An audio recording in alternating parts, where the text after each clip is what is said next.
In the real estate business, your database is worth everything, and most people do not treat it like this at all. So today, I'm going to go over a concept that I call creating a database worth gold. And I'm going to go through several different kind of meta concepts that we have really built our team over. If you don't know who I am, my name is Christian Stubbs. I'm a team leader and owner of Onyx Homes.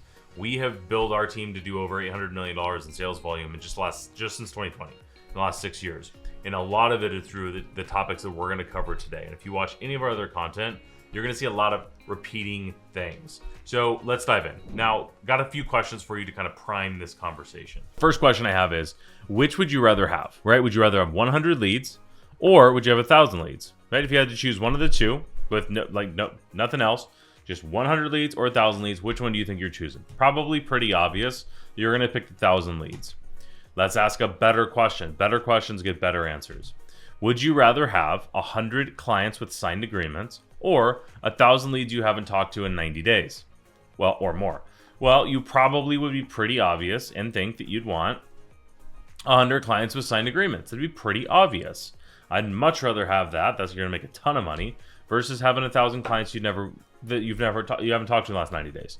So it's not just do you want more leads? It's what kind of leads do you want? But let's ask yet another question: is would you rather have one client with a signed agreement or 1,000 leads you haven't talked to in 90 days?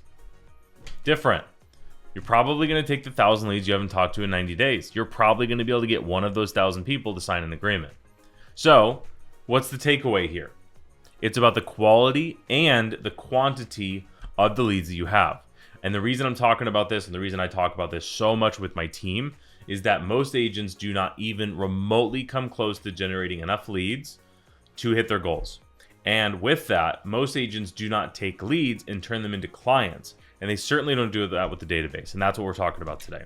So by the end of this, you're going to have our exact system, at least from a high level overview of how we take a database and make it worth gold. The very end is I'll give you a visual that I think will make this very clear. So in a perfect world, you have 100% of your leads that are clients for life. Life isn't perfect, but we can strive to get as close as possible. So let's dive into it. Building a database that is worth gold is as simple as 4 steps. Number 1, you generate leads, you turn them into clients, you nurture their relationships, and then you become the obvious choice, right? Pretty straightforward. So here's a few different concepts. This first one is what I call the 30, 60, 90. Now, this is the first 30, 60, 90 days in a cycle. So if you are right now, if you're feeling stuck, if you're feeling like you're stuck at a plateau, you're stuck at 0, you're starting, whatever it might be. This works for brand new agents in the business. This also works for experienced agents that need to kind of restart their business, but it also works for the agent that is plateaued and needs to break through to the next level. So here's the idea: is 30, 60, 90. These are basically month 1, month 2, month 3, 30, 60, 90 day increments. So if you're kickstarting or restarting your business right now for the next 30 days, your only mission for the next 30 days is to have as many conversations as possible. Let's say you work 40 hours a week, right? For the next 30 days, 4 weeks, let's say, you work 40 hours a week and your only goal is having conversations. Needless to say, you will have a lot of conversations if you actually worked 40 hours a week at the only thing that mattered, which would be having conversations. Okay. So let's say that you do that in the next 30 days. If you fast forward, some of those people that you talk to in the last 30 days are going to go on appointments. You're going to be able to set appointments. I don't even care your skill level. If you just ask people, do you want to buy or sell? Somebody's going to say yes. Somebody's going to go out on appointments with you. Now, here's the magic. On the next 30 days, so we did the first 30 days, it's just conversations. The next 30 days, you still have to do all those conversations, but you also have to add in the appointments from the people you talked to last month. So you're going to have maybe 38 hours of conversations a week and 2 hours of appointments a week because you're just starting, right? But you're going to be going on appointments now. So you have to add this on top. You cannot stop having those conversations. You have to add on the appointments onto those conversations. Okay. Now here's where the magic really happens. The appointments that you went on in the 60 days, now we're in 90, those appointments are likely to start doing consultations, which is going to lead to deals. And the people that you talked to last month are going to start going on appointments. And you have to, again, have all of the conversations again. This is why it takes 30, 60, 90 days to ramp. If you're just restarting right now, I don't even care if I needed to start selling right now, only thing I'd focus on is having conversations. Some of those people are going to start going on appointments, and within 90 days, I will be in contract. Guaranteed. So let's zoom out. Let's go a little bit further. The quote that I absolutely love, if you watch my content, you'll hear me say a lot. This is from Phil Jones, is do the basics at a high level consistently. That is how you become a successful real estate agent, period. You do the basics at a high level consistently, repeatedly, over and over. So this is where it feels hard. Going from 0 to one deal, like let's say one deal a month, or even said better, let's say $1 million a month, right? Because our average price point's about $1 million. We get agents to doing a deal a month. That's great. So whatever your average price, whatever your thing is, because in some markets, if you do 12 deals, you don't make any money. So let's say $1 million in volume a month. This is hard. It's hard to get up to that. But one deal a month, you could be pacing at the 4-month mark, the 3 or 4 month mark. But this is where consistency, this is also where it starts to feel rewarding. But the reality is it still feels hard there, but you're already on pace to do a deal a month. You might just not be there yet. If you consistently have new conversations every month, the following month will turn into appointments. Those will turn into deals 90 days later. You have to continue doing those conversations every single month. And what happens is if you fall off of those conversations, this will very fast decline. You will go the opposite direction. You will go down within 90 days and you'll be back to where you started today. So that's the number one thing I hope you take away from this, is the need for you to be consistent. Okay. Now, if you want to go from 1 to 2 deals a month, you don't have to double your work. You just have to make minor increases in the number of conversations that you're having. Your conversion rates will also go up, which is almost a non-need to say, is the more conversations you have, the more appointments you go on, the more consults you do, your conversion rates will go up. They just will by nature. And you will probably also, if you're watching this video, you probably also sharpen your sales skills throughout.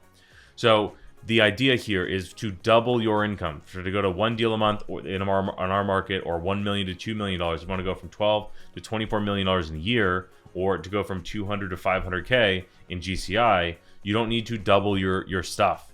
You just need to have incrementally more every single month. You need to have more conversations, more appointments, and more consults. And over time, that will lead to you getting to a pace of 2 deals a month. This is not double the amount of work.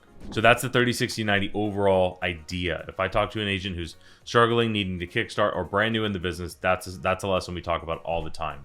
Now, this is our exact sales process that we follow with our team. And I'm going to break this down into 2 different things. Sales process, super complicated. 3 steps. Meet them, win at the job interview, set next steps. So the reason that the sales process starts with meet them is when I say sales process in our team, I am saying that this is after you've set an appointment. The reason I set it up this way is that our sales process starts after any appointment you've set. So regardless of the source, and I could even go as narrowed down as like, we follow the same sales process for recruiting, right? When we set an appointment, we follow pretty much the same sales process for recruiting as we do with buyers and sellers. So I'm going to break down our buyer sales process. This is part of our sales masterclass, which you have access to if you want to join our free community. Link is in the description below. You have the full thing in there. This is an overview of the training. So once you have set an appointment, the first step is to meet them. The reason the first step is to meet them is because I cannot emphasize this enough. This is the number one easiest way, I should have underlined that, to increase your conversion rate, is to simply meet more of the appointments you actually set. So this is how and some of this stuff will sound like Chinese. This is literally my training for my agents.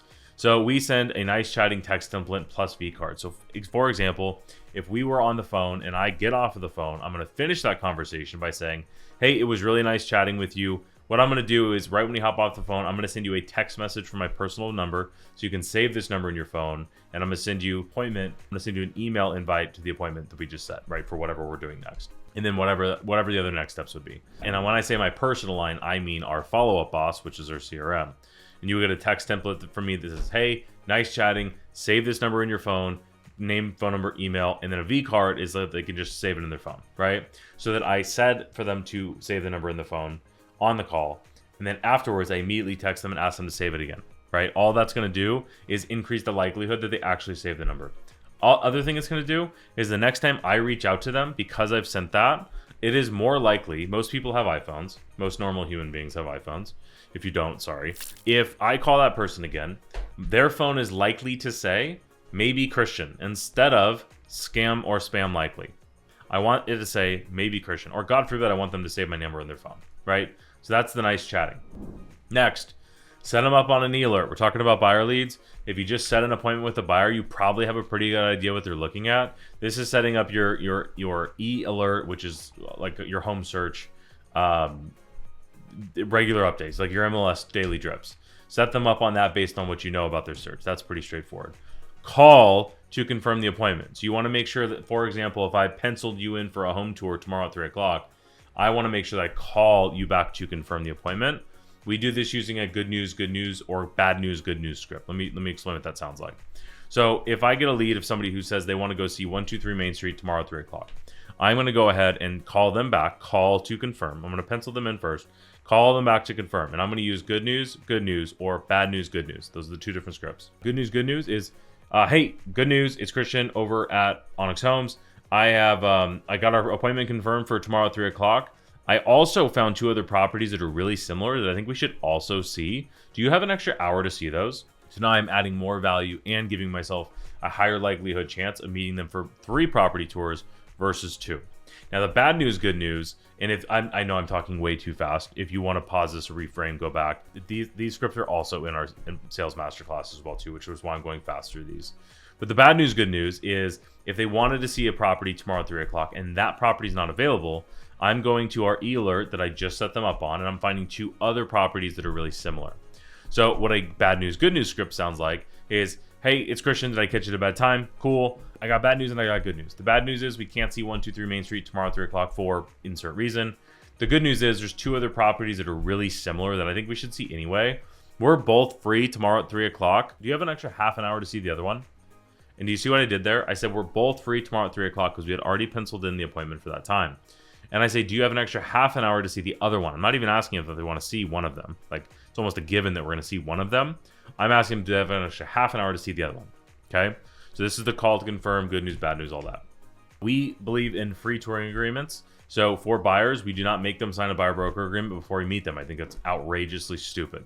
I think it hurts conversions more than anything. So we want to make sure we DocuSign our free touring agreement ahead of time. We're going to set up the appointment in Follow Up Boss. We're going to do it professionally, just like if you were setting a dinner reservation for a restaurant. You go on nowadays, everything's like through Open Table or whatever the app is, and you're booking the reservation there. And what do? They send you a personalized calendar invite. They send you a personalized text message. They ask you to confirm with the text message you're actually showing up for the appointment you just made. Why do they do this? They do this so that you actually show up. Because if you don't show up to that reservation, that restaurant probably loses your $200 and at least $100 because that table just sits empty waiting for you.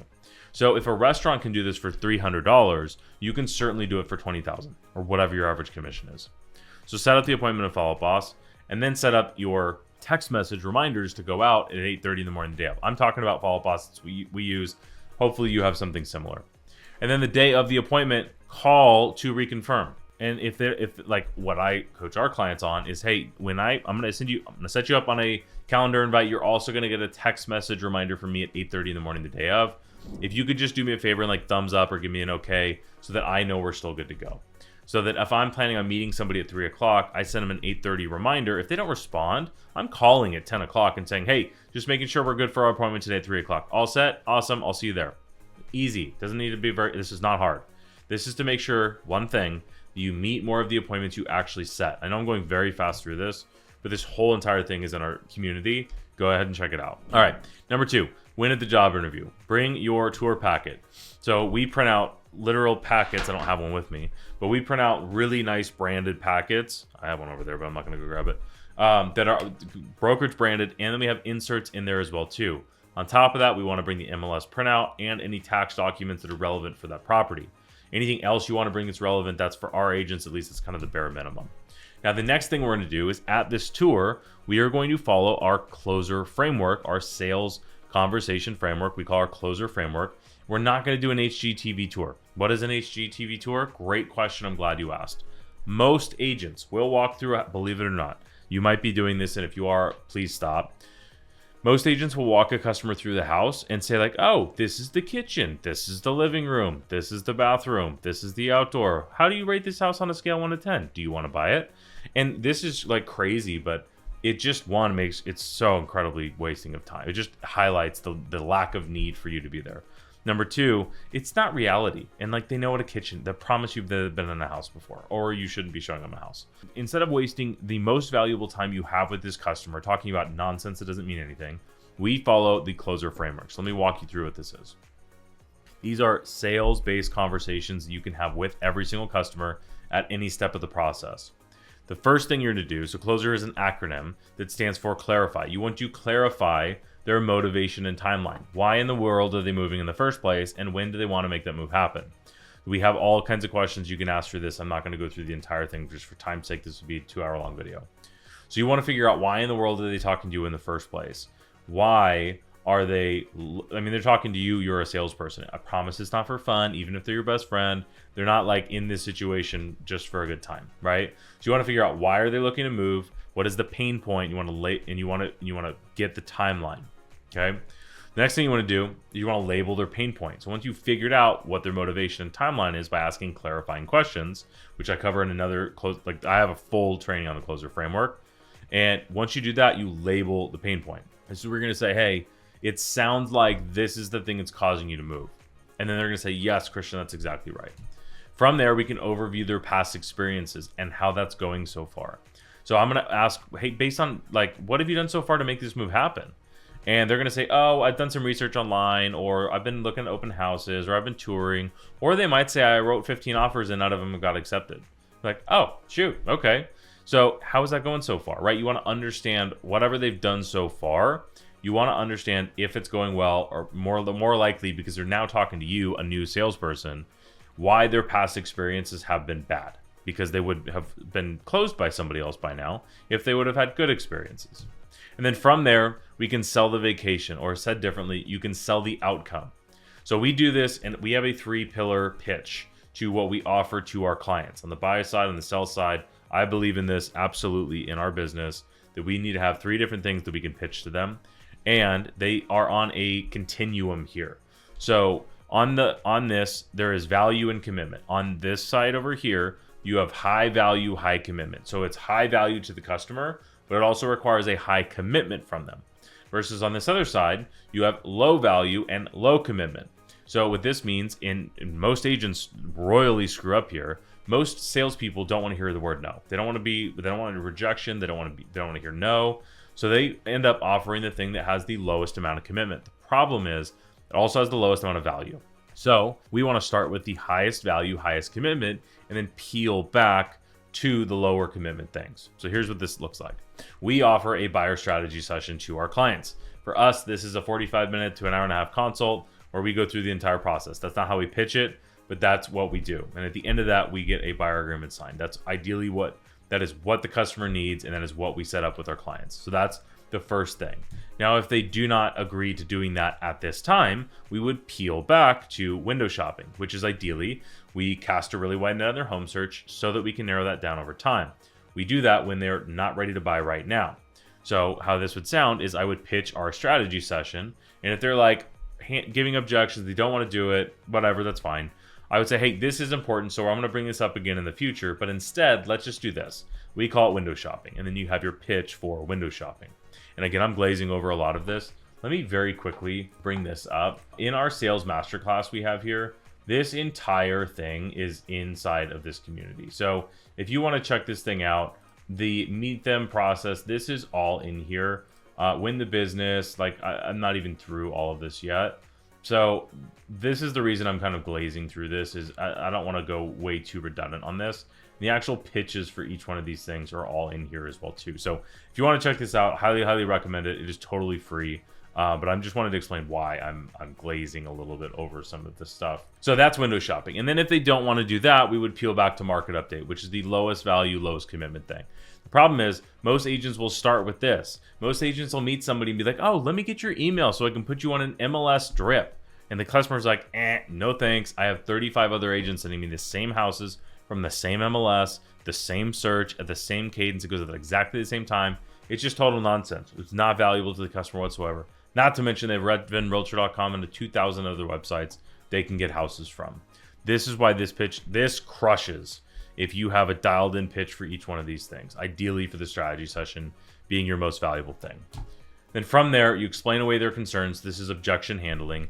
and then you review exactly what they just agreed to, the crystal clear next steps. So for example, if I'm pitching a buyer strategy session with somebody, I'll give you the pitch so you have it on this video at least, is, okay, so based on everything you've shared with me so far, here's what I do for all my clients in your position. It's this thing we call a home buyer strategy session, and we cover 3 major things. The first is we talk about what our clients are doing to take advantage of the market. The second thing is we talk about how we keep you protected through the entire process.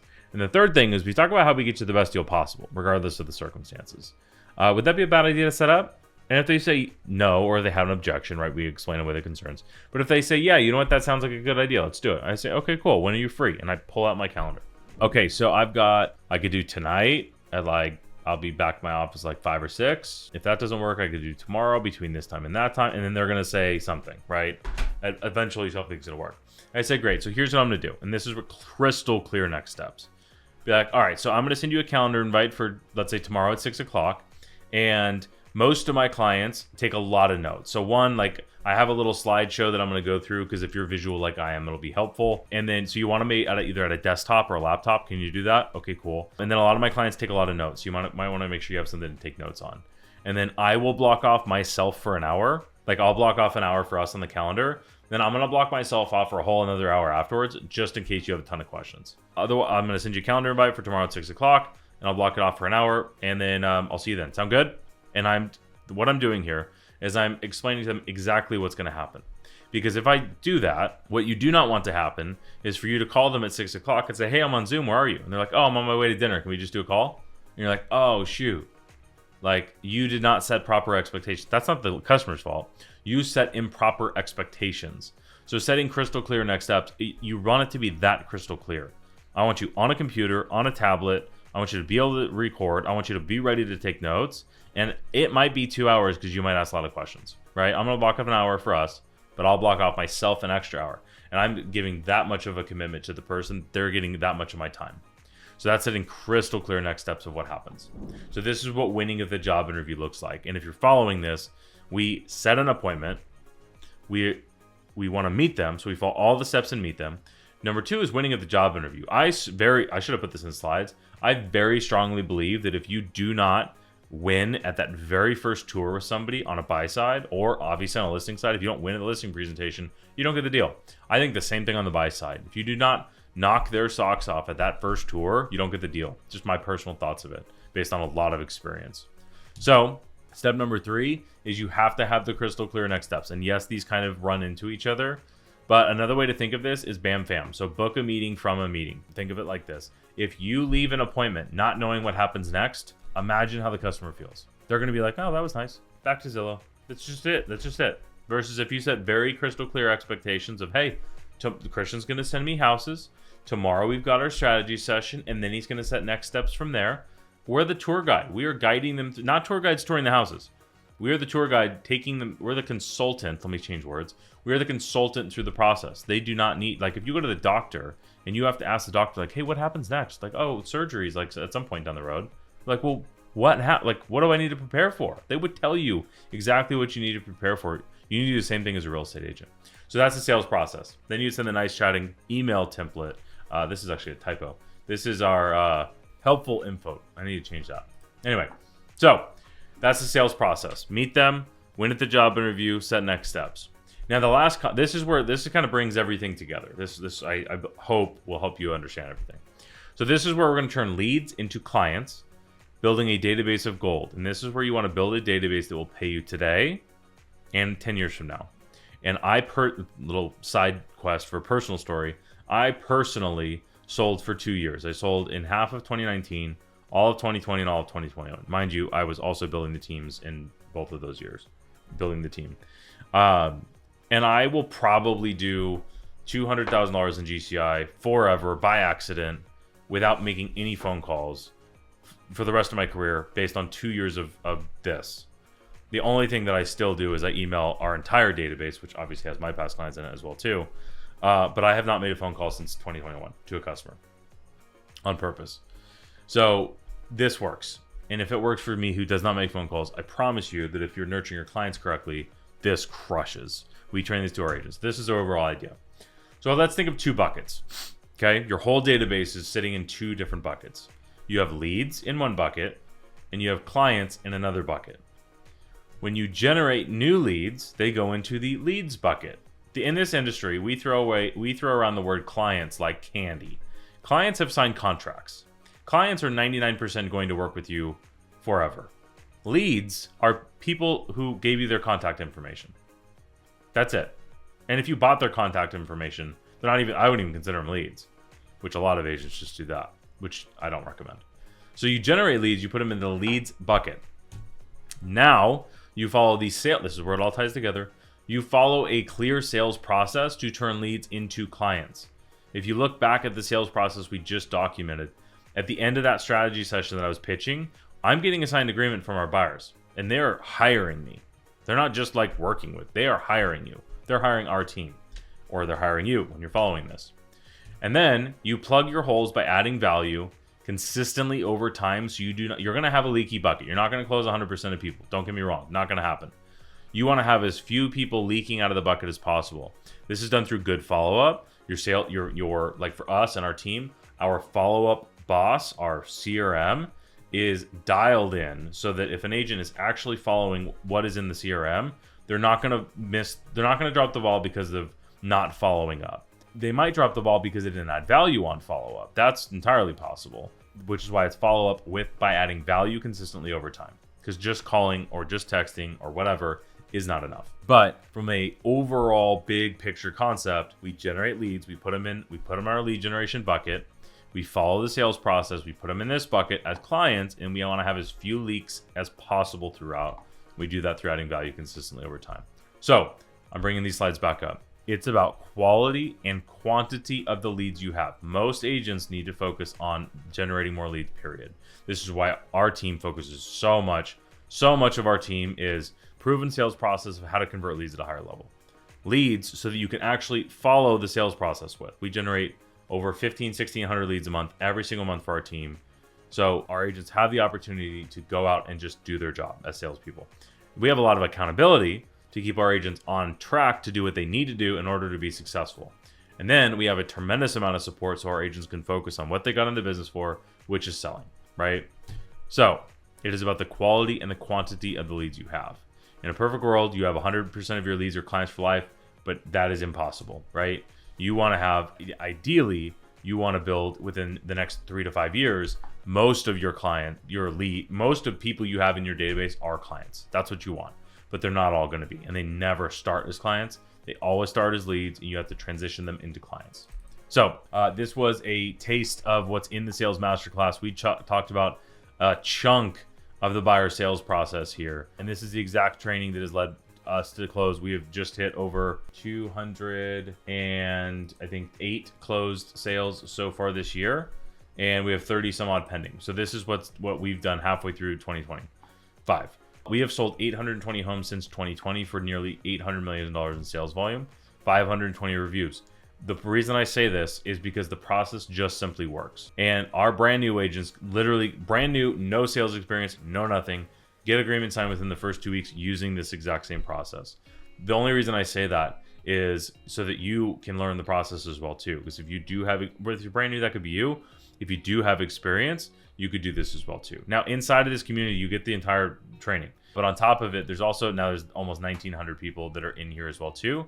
These are all agents that want to grow their business as well. Plus, pro tip, I also share the most behind the scenes stuff that I'm investing tons and tons of money into learning. I just got off a $3,000 Zoom call before I filmed this, and I'm going to share all of my takeaways only inside the community. So if you're not in there, highly recommend it. Go to school.com/start or click the link in the description below. I also bought you a free book. If you're not familiar with this, I got you a book. There's only a certain amount of them. There's a lot of them, but there's only a certain amount. So you might want to make sure you join, get in there. This is the only place to get it is inside the community. If you're not familiar with Alex Hormozi's content, this is crazy, crushes. We've invested probably about 6 figures into this. There's a 25-minute video of all my takeaways. Plus, I bought you the free book. You just have to pay for shipping. That's in there too. So if you want to do that, scan the QR code, do the thing. Otherwise, I'll see you in this next video.